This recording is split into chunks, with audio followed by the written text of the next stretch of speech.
Here we go, episode 36. It seems like every weekend we have some fall festival or family outdoor activity planned, which is fun and great.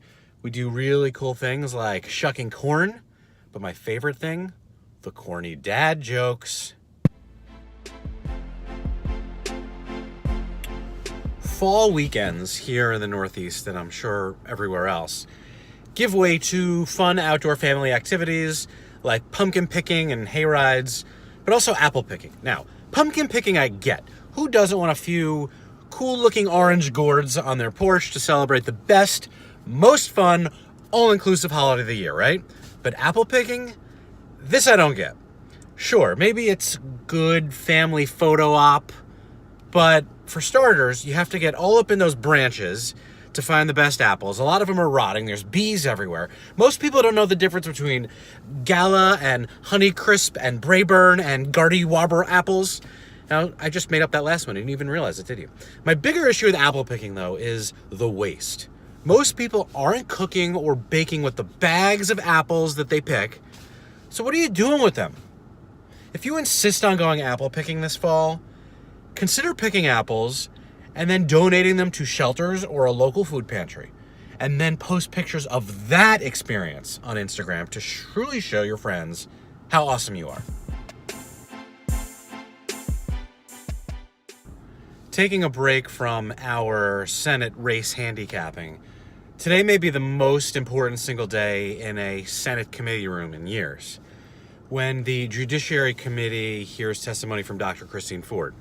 Now, there has already been so much of a circus, a media circus around these proceedings, but this entire nomination process for Brett Pervinaugh, I mean, just his name is pervy. I mean, with an entitled name like Brett, there really can't be any doubt that this was a drug in college, right? But ultimately, this comes down to whether 2 or 3 senators believe Dr. Ford to be credible, one of whom is Senator Lisa Murkowski from Alaska, a Republican swing vote, who has been pretty cautious about prejudging, but what she has said is pretty telling, that we are now in a place where it's not about whether or not Skevinaw is qualified, but whether or not a woman who has been a victim at some point in her life should be believed. Now, I believe Dr. Ford, as well as some of the other stuff that's starting to come out that is pretty fucking graphic. So I hope Dr. Ford finds peace and is treated with respect in telling her story today. So when you're in a doctor's office waiting room, you want to sit as far away from other patients as possible because you never know why they're in the office.